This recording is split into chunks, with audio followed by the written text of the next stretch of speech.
SSM's Wednesday Global Africa program brings to you our news stories, exclusive reporting, and SSM perspectives on the day's top news.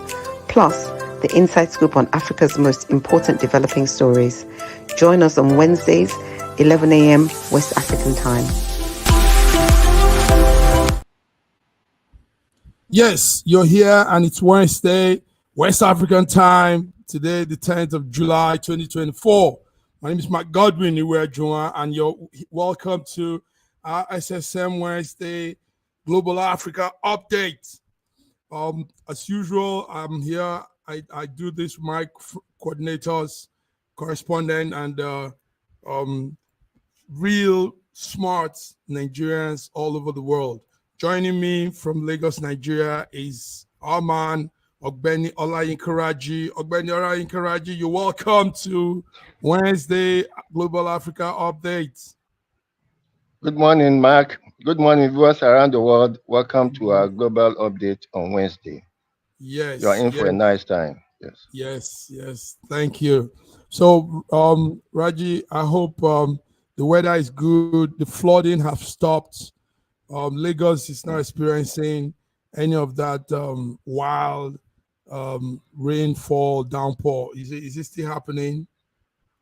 What's the weather like? It's been raining all night anyway. It's been raining all night. It's still raining. It's still drizzling. But I've not had any much reports about flooding. Okay. Yeah. Yes, because we saw the flooding last week.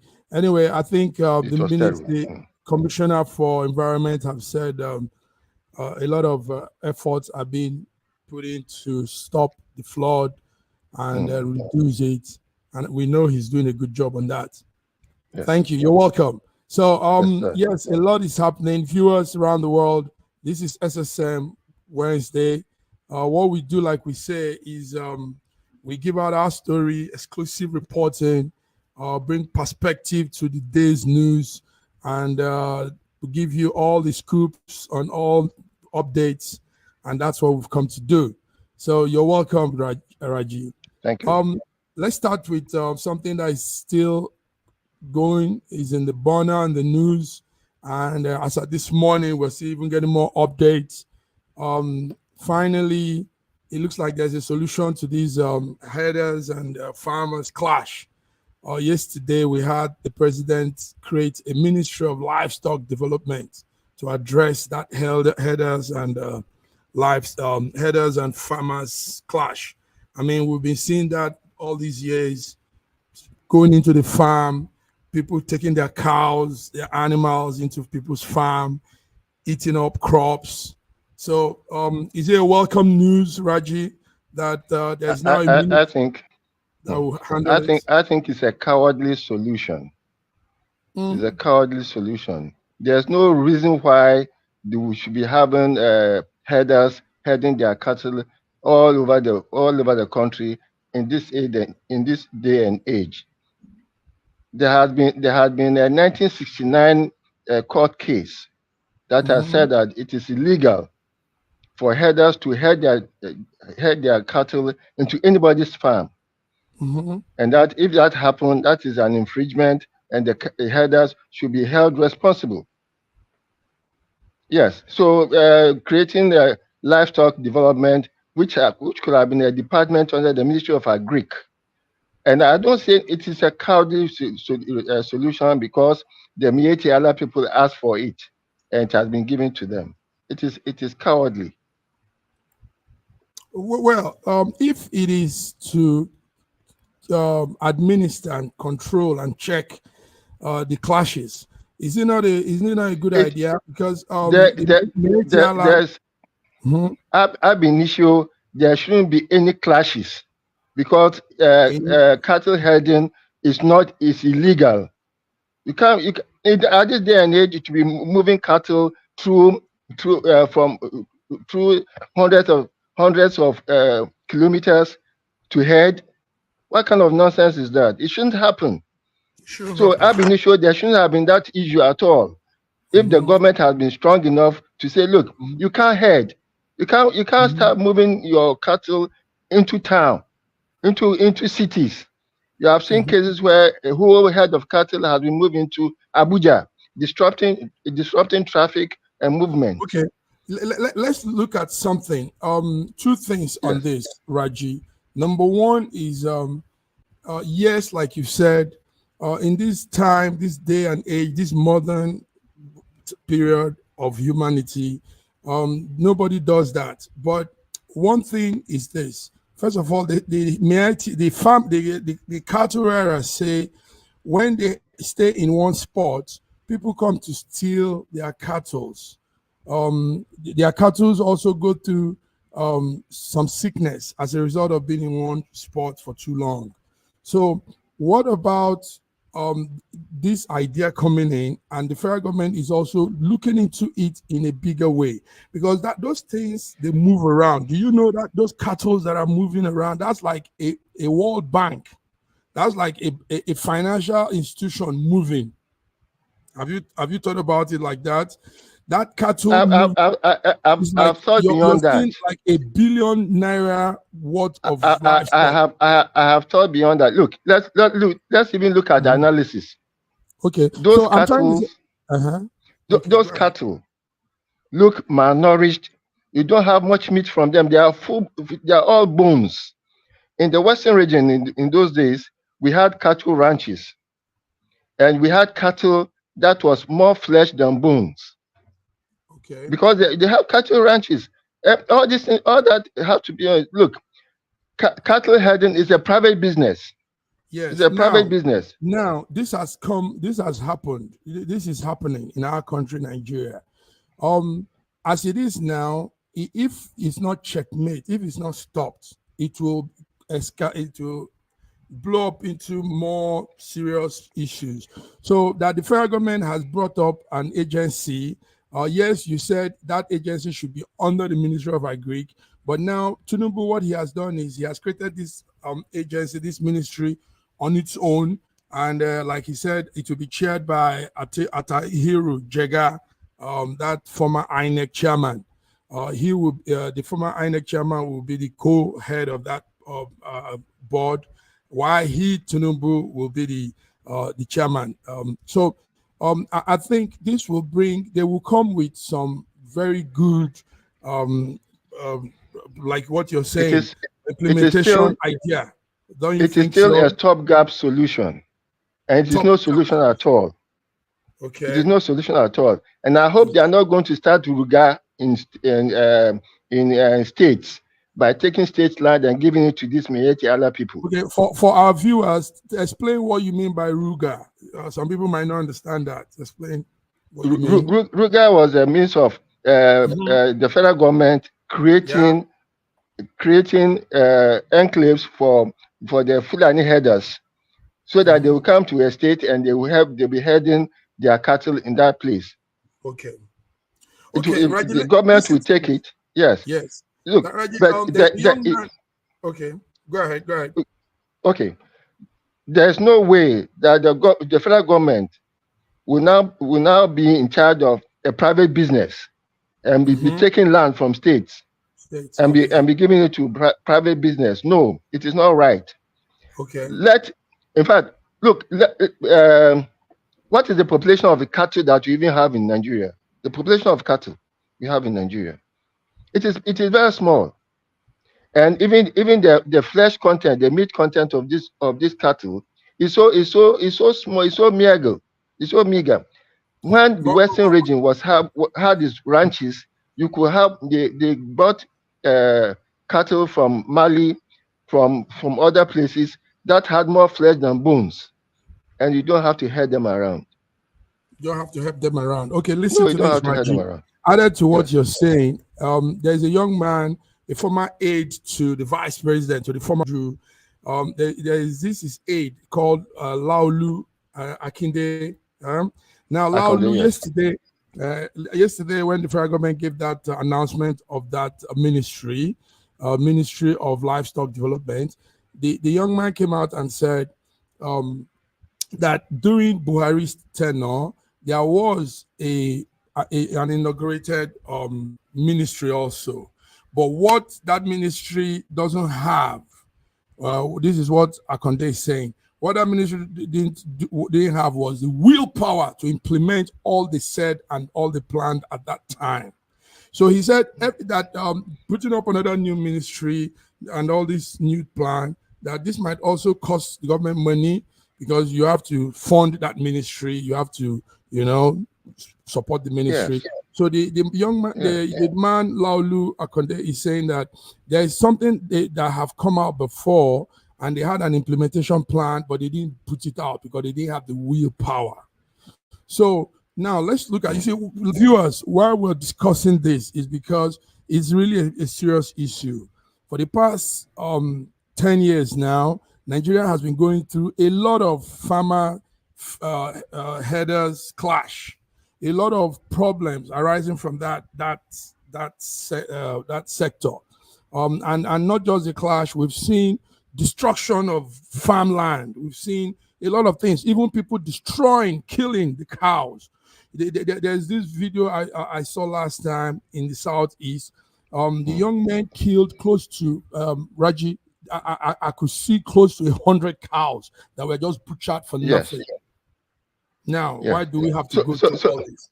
Go ahead. No, so Mark, sorry to cut you short there. If those headers were local people, they won't be behaving the way they are behaving on other people's farm. Okay. So the headers come in as invaders.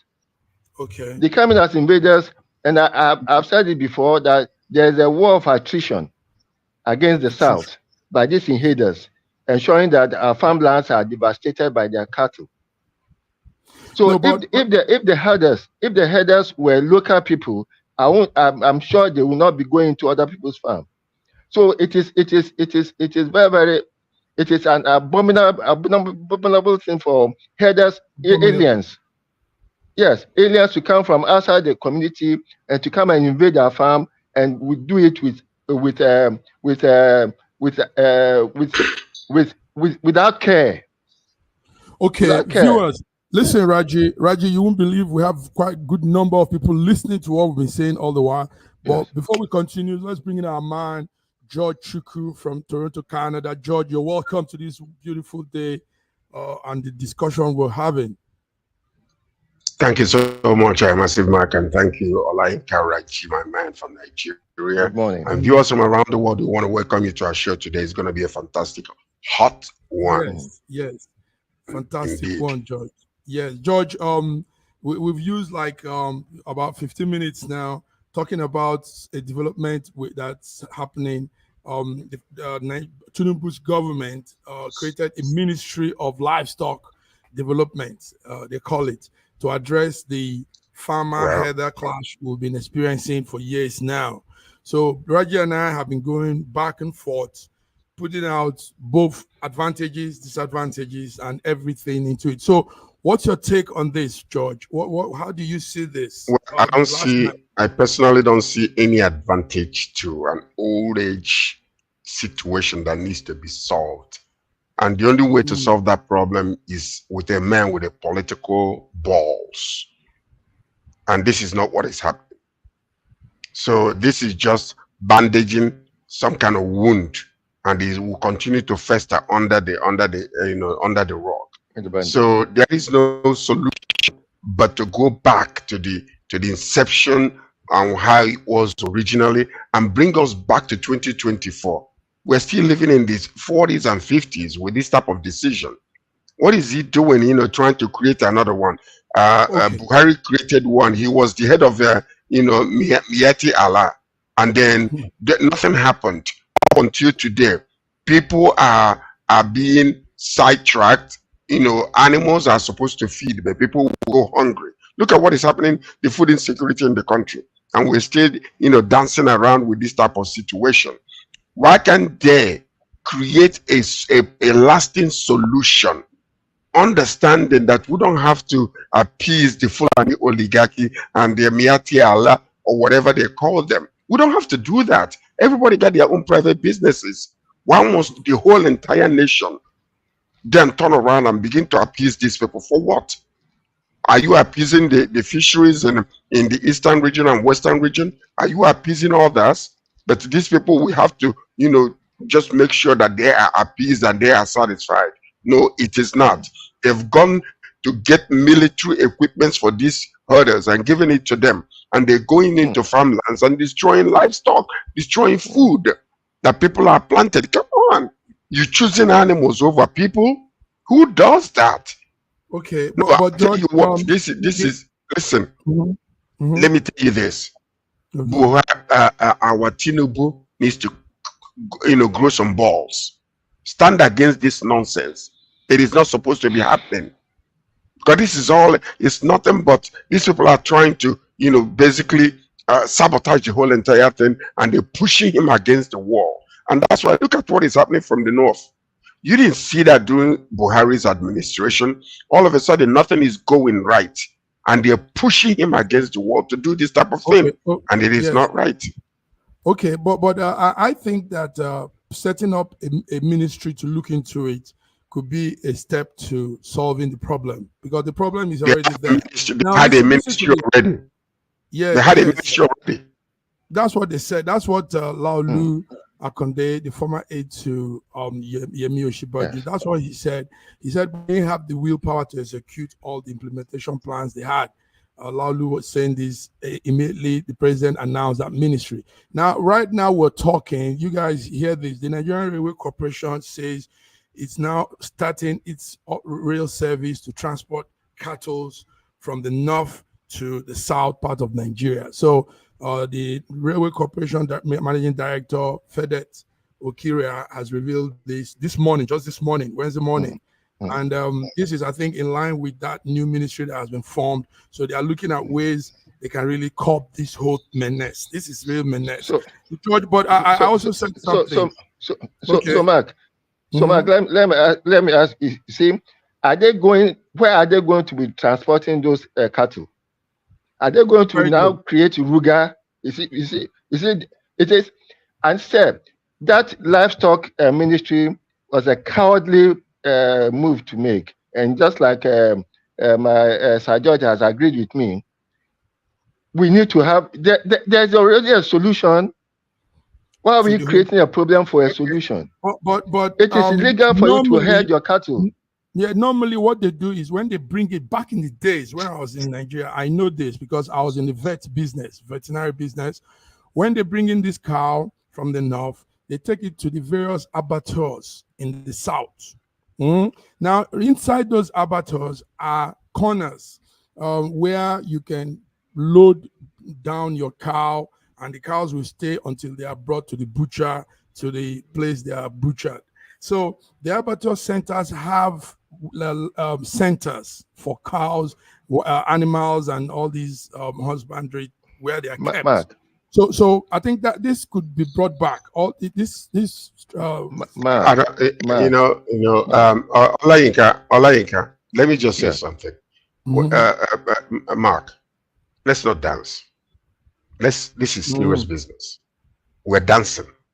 Okay, all this pontificating left and right and all that is absolutely nonsense. If you want to deal with the real issue, let's go down to the bottom line, to the core issues that we're dealing with. Lives have been lost up until today in the middle belt.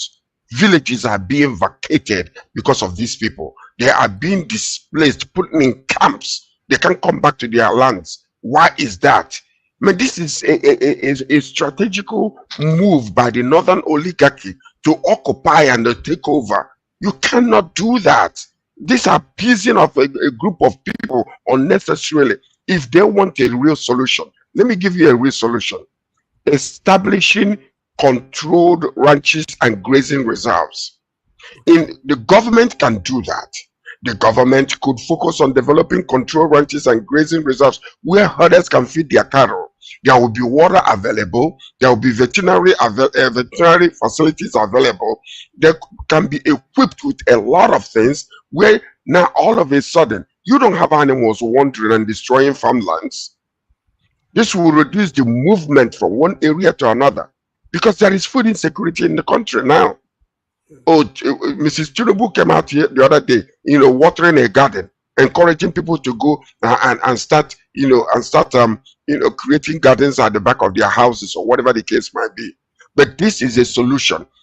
These particular ranches could be leased out to these herders, leased out to them so that they can pay some money towards the government. What are these people paying to the government? The second one is promoting other areas of the livestock. Let me tell you something. If you go to Australia today, they produce more cattle than we do, but you don't see their animals wandering all over the place. In Canada, most of the meat we eat comes from Australia, but we don't see them destroying livestock. Why are we still living in the past? Why are these people not wanting to develop?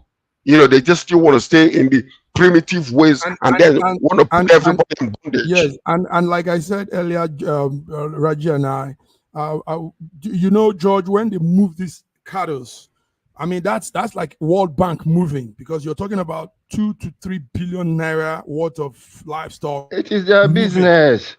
It is their business. So yes, that's have to do with the nation.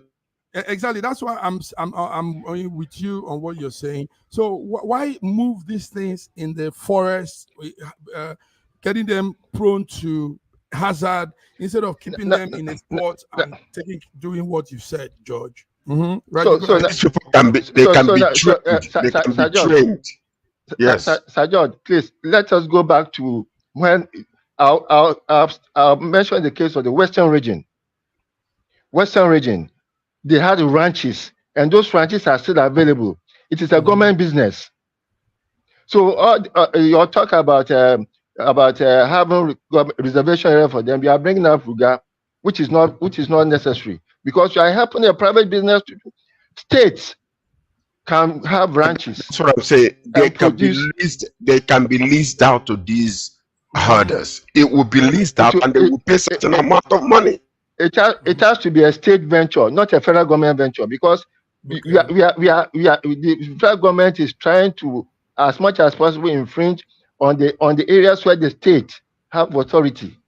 We are trying to be more federal, but you keep on becoming more centralized.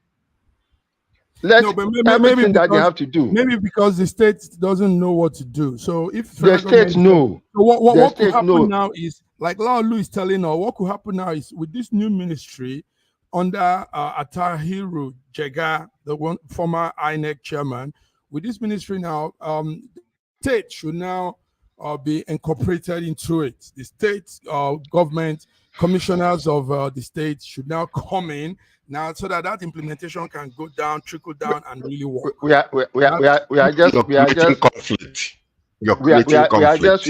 We are just reactivating Ruga, and it is like sharing meat. The federal government is sharing meat with its teeth. You don't know what is left in the mouth. It is not fair. It is not fair that a private enterprise will be backed by the federal government and will be forced onto states. But George, I also said to form their own ranches. George, but also look that the farmers, the herders also have suffered loss too. I saw there was this video. I've seen a couple of videos like that where they have to suffer loss. Lots and lots. How can you move your head into my cattle? Because they brought their head into somebody's farm. Okay. And that farmer will have invested millions for the farm, and therefore have to retaliate. What kind of loss are they suffering? Human lives? which they are doing, killing villagers, killing villagers, massacring, like, I'm talking about generations of people. AK-74, they are armed. And the farmers are armed with cutlasses. No. It is unfair. Ab initio is unfair. I see we're really very, the passion is too much. So, yeah, so viewers, that's it. Anyway, Tinubu's government has created a ministry for livestock development to address the farmer headers clash. Yes, we hope, like the young man Laolu has made us to know, we hope this ministry will not just be able to bring out ideas, but have the willpower. That was what Laolu is saying. Willpower to implement whatever ideas, whatever strategy. What ideas are they going to implement? What ideas are they going to implement? Let's see how they come up with. Let's see what they will come up with. So be on the lookout, guys. Ban cattle herding in every state. Ban cattle herding in every state. Let farmers take care of their farm, and let this war of attrition stop. It's a war of attrition. It has been going for more than years. That's why we're having food insecurity now. Now you've heard it. Raji has put it out. Let the war of attrition stop. Okay, gentlemen, let's move on to other news.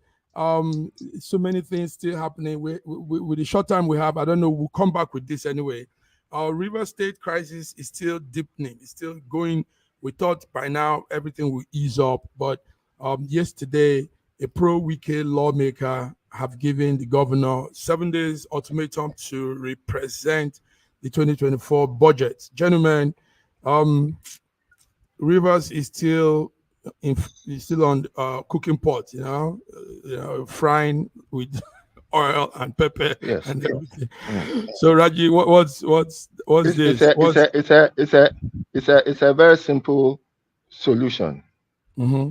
If you contest on the platform of a party A, and you have been elected on the platform of that party, you cannot change after the elections and belong to party B.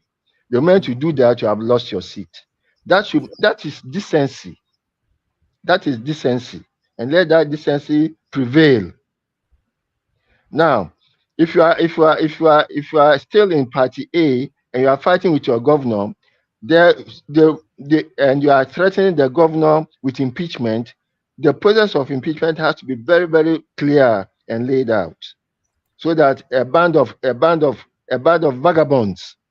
a band of bandits will not take over the governance of a state because the state governor is not part of a clique that wants to rule that state. And then let the final word go to Wike.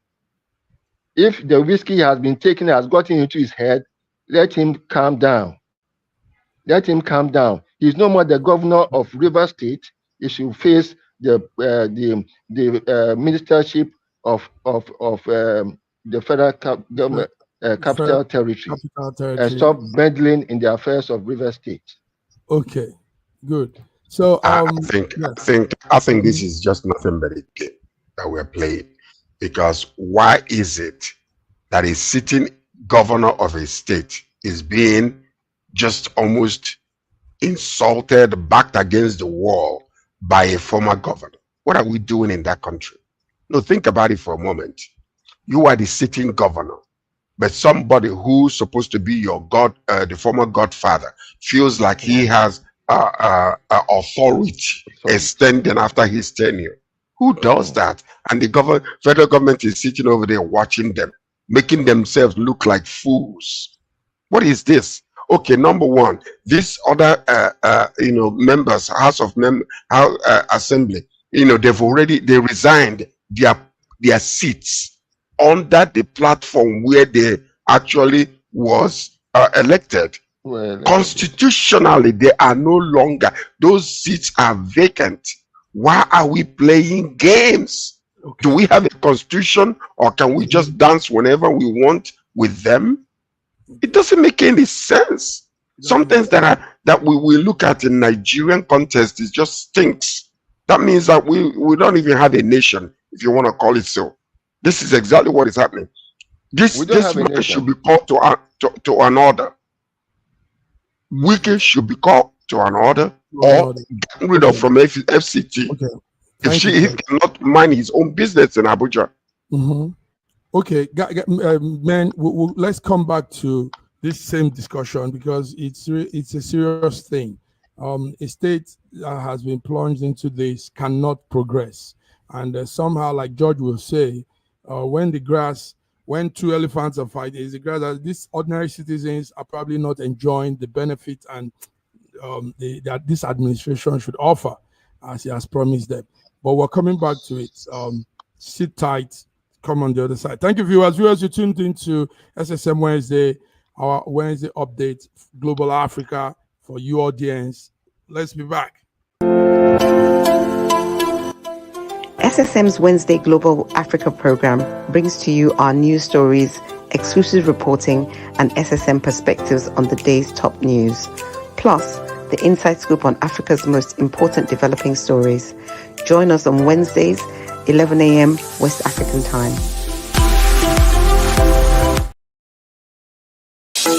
In a world where news flies around every minute, you need the ability to relate and connect with what matters and stay up to date. Schengen Story Media News Echoes program is Africans in diaspora and at home's leading English news network, one of the most trusted, respected sources for news updates on current affairs as they affect global Africa.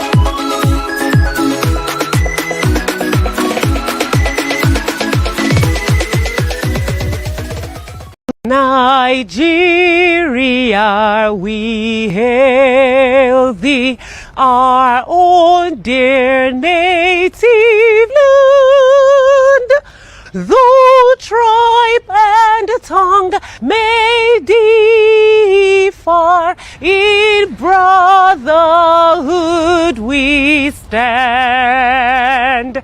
Nigerian soul are proud to serve our sovereign motherland.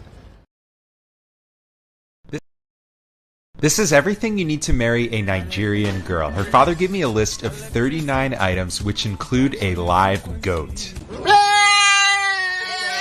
The first place I went was the bulk food market to gather the yam, palm oil, baskets of fruit, and dried fish known as eja osan. And it's not just one yam or liter of palm oil, I am buying large quantities. It was pouring rain and I rented boots to make it through the mud, but it is worth it to marry my beautiful bride. In Nigeria, they practice dowry for marriage, paid to the family. In the Yoruba culture, each item is symbolic and not really a payment to the family, but rather proving your worth to marry her. And prove it I did by next heading to the goat market, where I spoke with a house of men to find the meatiest goat. This is the one I picked, and surprisingly, the goat at only $40 is one of the cheapest items on the list. This can't be done in one day, so after the rain cleared, I went to Mushin Main Market to find the kola nut, both bitter and regular, the alligator pepper, the adun, which specifically said I needed to buy plenty, and bottle of raw honey, which symbolizes that our marriage will be sweet. Next, I had to gather biscuits, bulk packs of different drinks, wine, and semen schnapps, as well as a suitcase full of new clothes for my fiancé to prove I can provide for her in the marriage, and lastly, the marriage Bible, as God will always come first. It is possible to pay someone to buy these items, but for me, I wanted the experience myself. Finally, we brought all these items to the family home for the wedding day. It is not easy to marry a Yoruba girl, but my bride is strong, smart, loving, beautiful, and completely worth it.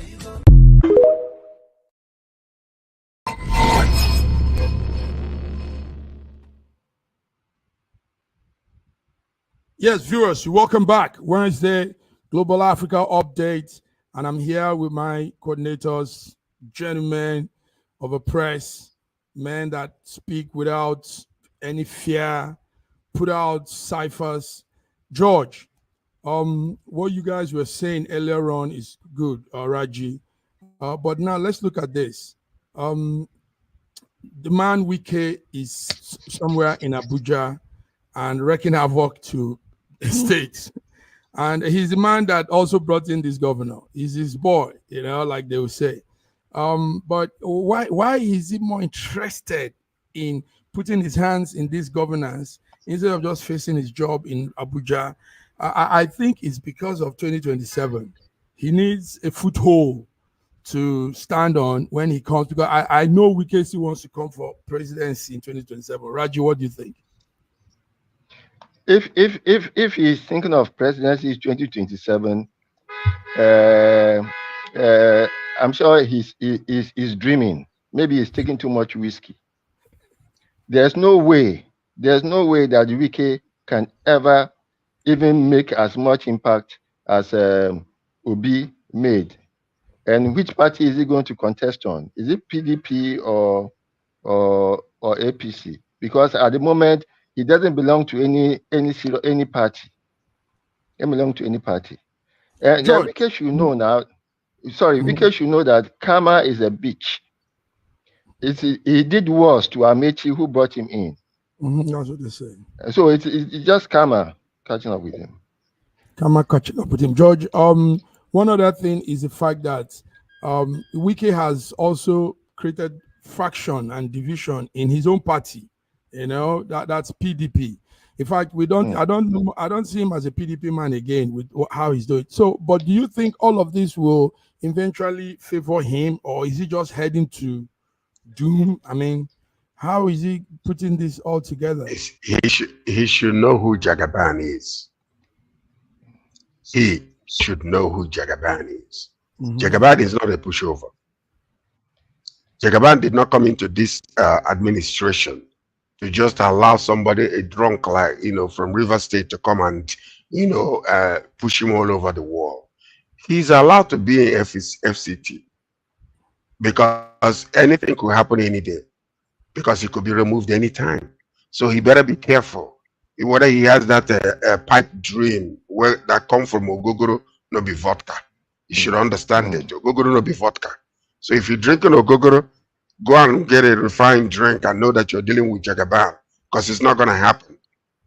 It's not going to happen. So that I know for sure. If he has that dream, let him remain a dream, because it will never happen in Nigeria. But anyway, the point about it is this. Jagaban himself needs to rise up and tell this man, leave these people alone. You are the government, you are the president, executive president of the whole entire Nigeria.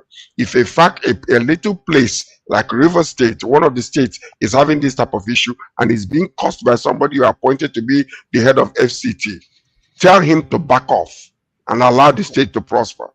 Because when the state is not prospering, it's affecting the economy and the welfare of the whole entire Nigerians.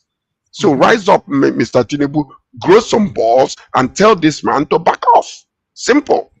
You are the president, for goodness sake. Or else remove him from FCT. Let him go back to his village.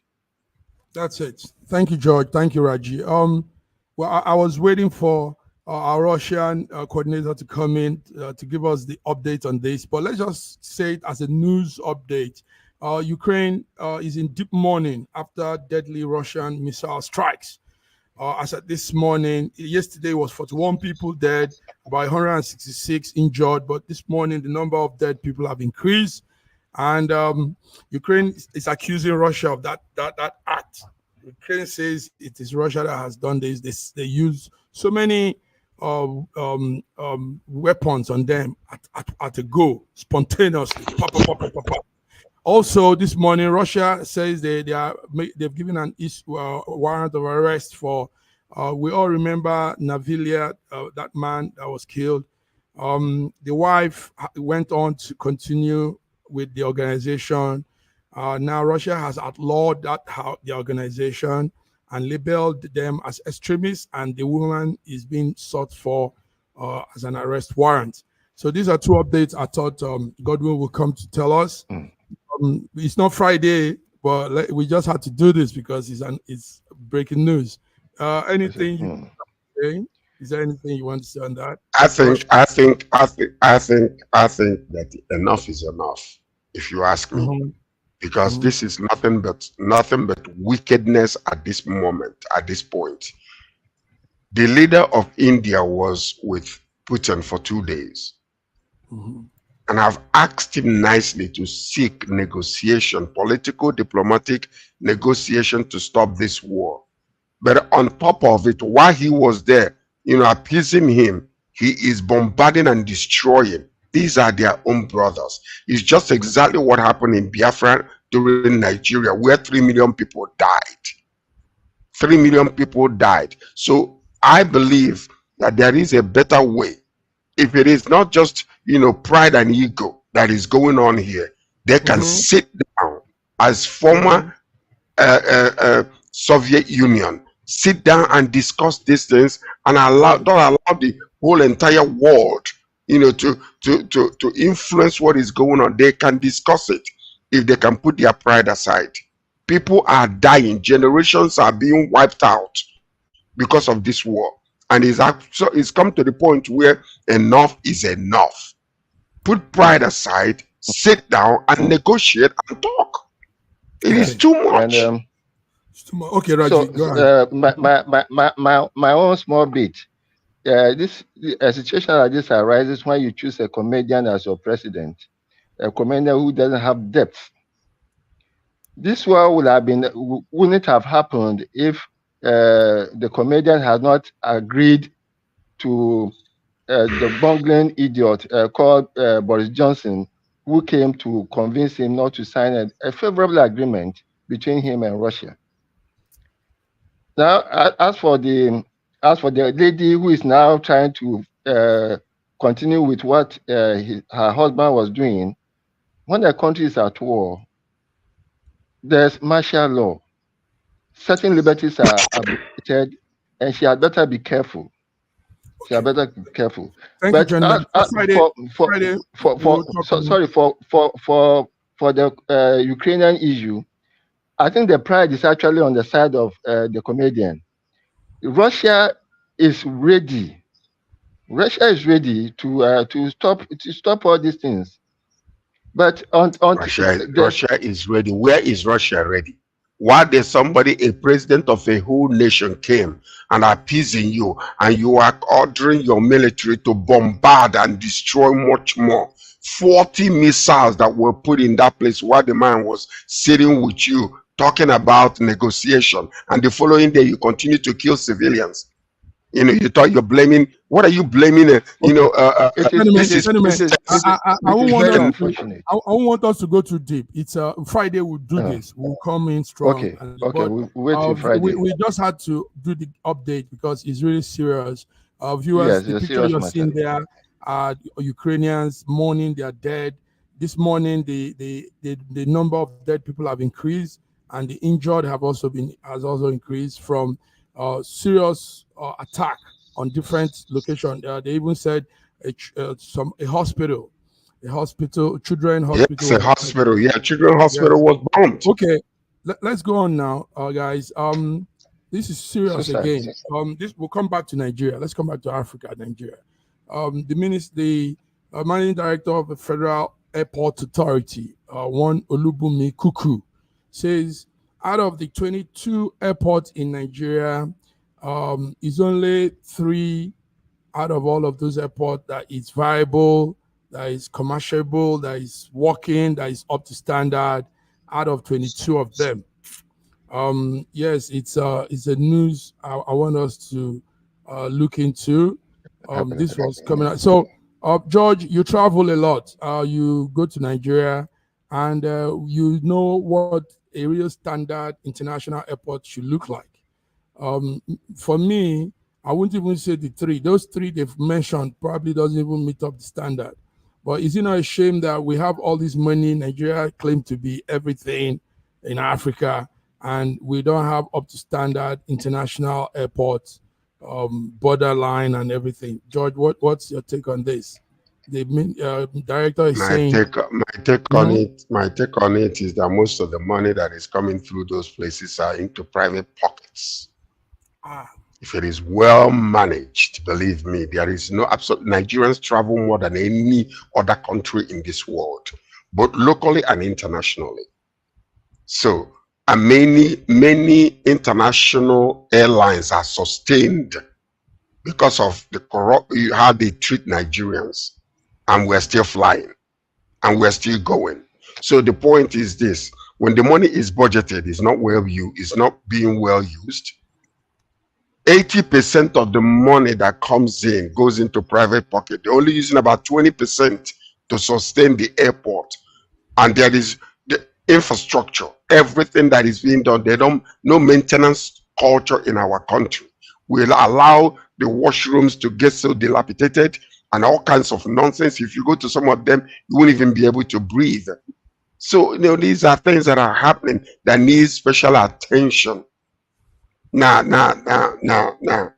you know, if we decide to be serious about business and not to allow some of these people, you know, that are managing these places, they can actually turn things around within 6 months, and you will see a vibrant airports all over Nigeria, and they will be doing well. The problem is everybody is stealing and nobody is checking. That's the issue. Everybody is stealing, nobody is checking. Bad management. Bad management. So yes, the managing director of the Federal Airport Authority, Olubumi Kuku, she came up with this announcement. She said critical infrastructural is required. The runways, everything is dilapidated. A lot of arrangement needs to be done. And like you said, George, the money comes in, they take tax, there's taxi tax, there's this tax everywhere, stores pay taxes, everybody is paying tax to the authority, but they don't use those tax in return to refurbish and keep everywhere together. You're Raji, is it not a shame that we can't, our airports are not up to standard? You see, I've traveled through Kotoka International Airport in Ghana, and it is a dream to go through that place. Wow, beautiful! Everything is perfectly done. We have spent billions of naira on the runway expansion in Lagos, in Abuja, and some aspect of Port Harcourt. And you see a freshly made runway actually looking dilapidated because the moment a plane landed on it, the ground started shifting. You know? So we don't do good. I don't think many of us Nigerians really love this country.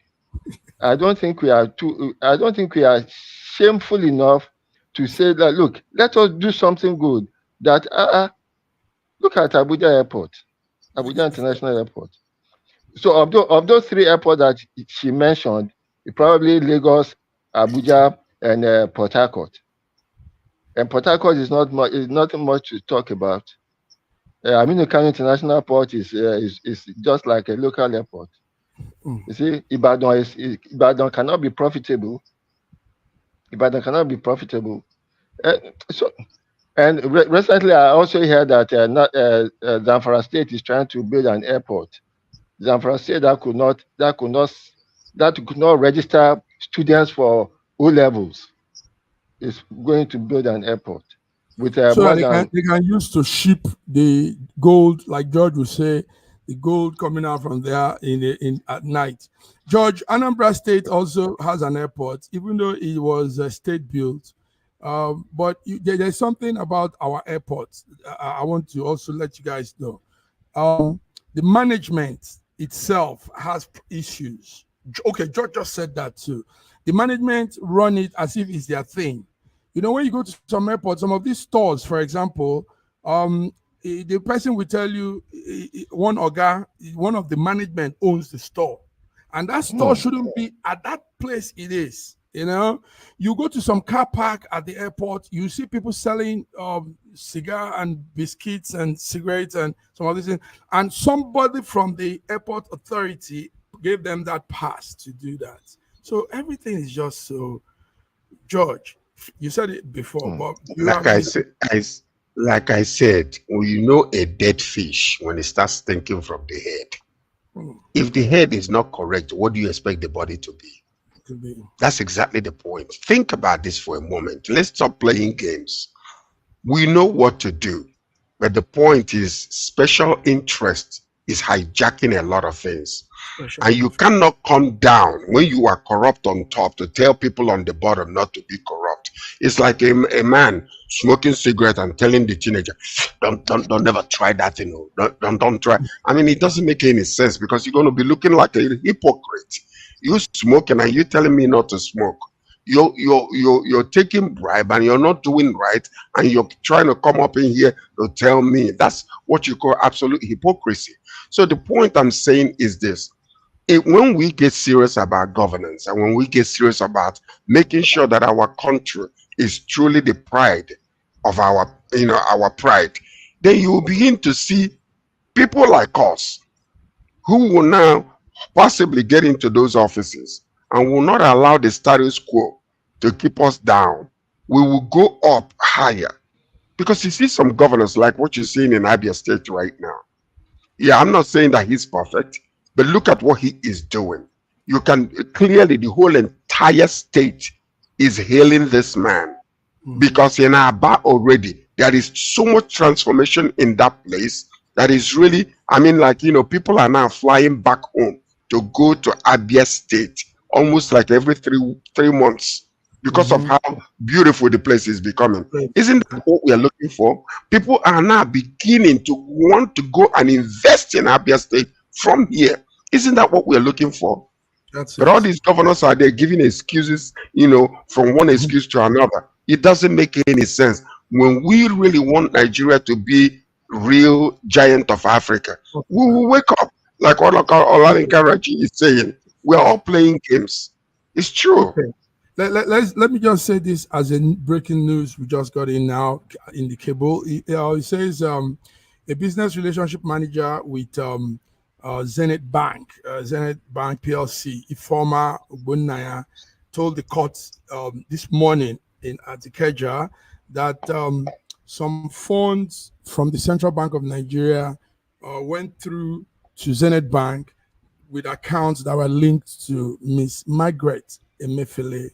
That's the wife of the former governor of the Central Bank former governor. So it's coming as a cable now. So what that it means is that the wife of Emefiele, our former Central Bank governor, has been indicted in this big scam. He says about 2.8 billion, $4.5 billion, that was wired through this bank on this woman's name. So that's a broken news. Terrible. Every day new thing comes on Godwin Emefiele's case. Raji. Every day but Sir George mentioned it.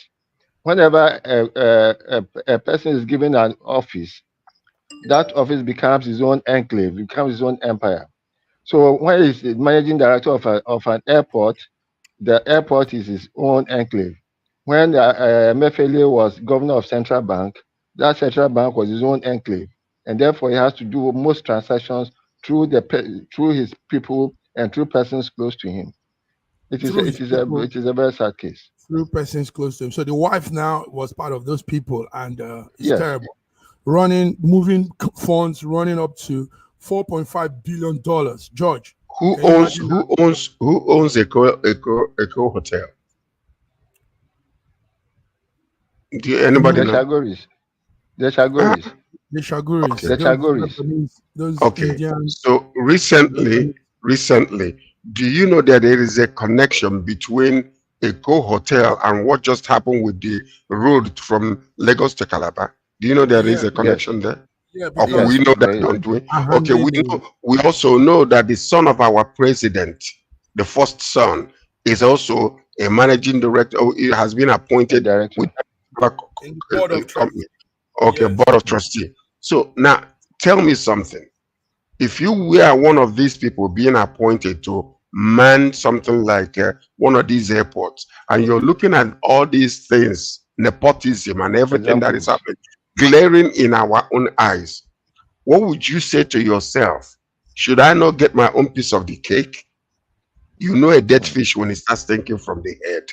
If we are careful, we will know how to manage our affairs. Look at Emefiele. Emefiele was doing what he was doing only because the people on top were using him to do a whole lot of atrocities, and he felt like he can get away with it. He is a scapegoat today, and he's gonna have to chop sand because of that, because everybody he helped to move money around away from Nigeria, they're all sitting pretty. Nobody is saying anything, and they're going to allow him to languish in that place because he's an scapegoat. That's all it is. Okay, thank you very much, guys. Let's pull the plug with this last story. Interestingly, it's coming from CNN instead of BBC that the matter concerns. And what's that story? It is a story of mass rape that's happened in Uganda. Mass rape of women, in Kenya, by British Army. Being in Kenya, staying in Kenya, they raped a lot of women, and some of those children now, the fathered, are now grown. You can see pictures of some of those children. This is one. This is another one. This one is grown now. And CNN did a special documentary on this. So nobody's talking about it, but SSM has to talk about it. We have the power and we have what it takes to talk about this. George and Raji, these European soldiers will come to Africa and ravage the Africa, rape the women, take things away, and get out with it. Now, what they are saying, what the Kenyan women are saying is that it's not a bad thing that they did what they did, but they are not coming out. Nobody knows. The men have fizzled out, and they have lots and lots of children from that situation. So this is what is happening. Many women say the soldiers raped them, they had children with them, and they abandoned them. Mixed children, mixed race children.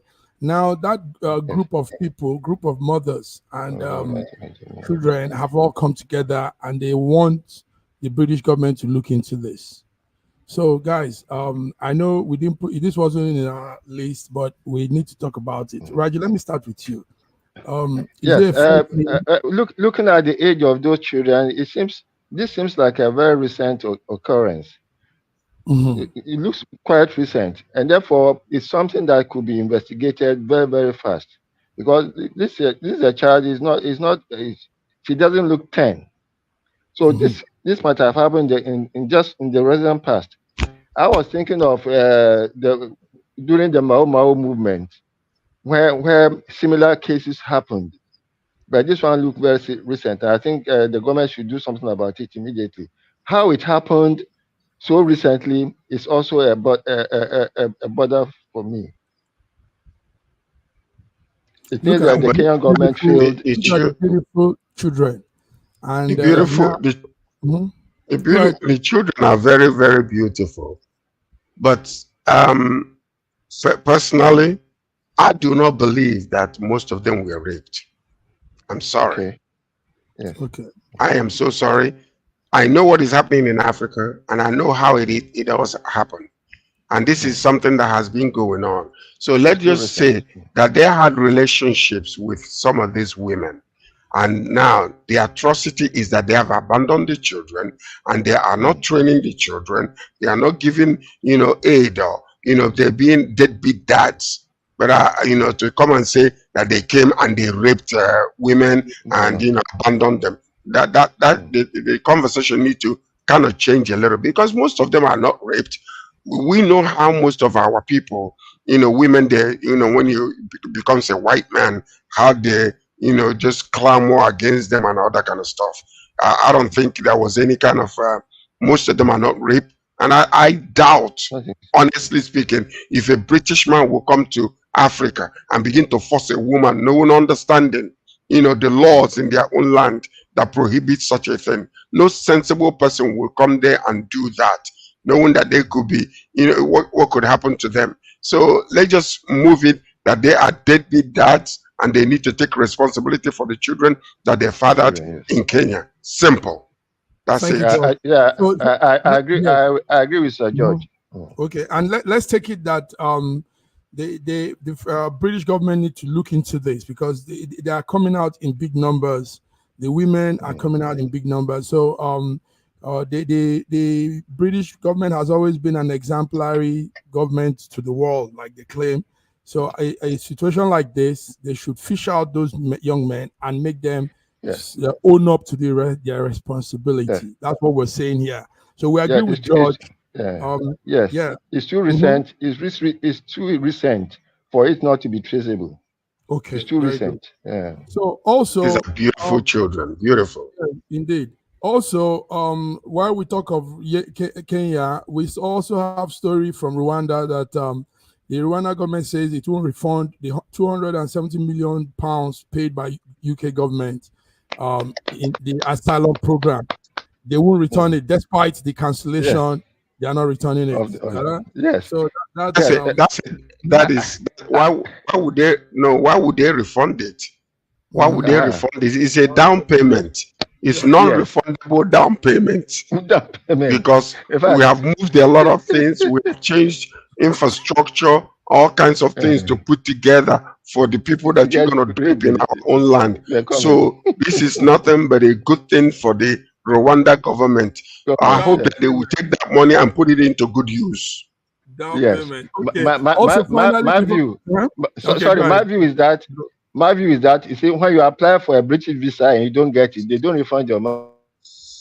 Thank you. Money. Yes. So it's the same case with them. Down payment. George said it. Down payment and no. But it's no, down payment. Leaving out the humor, the funny side of it, gentlemen, take note that the Kenyan government also and Rwanda government also built houses, house units. Yes. Hotels and chalets and everything for that program. So you can't come and say, give us back our money. They did that in lieu that it was an agreement, a joint plan. Yes. So obviously the money must have also been spent, you know? Must have been spent. Okay, finally, there's something from a diaspora in Nigeria, Frederick Odoriga. He sent this to me. He says, we fully support the reservation of seats for women. Nigeria is trying to increase the number of seats for women in the House.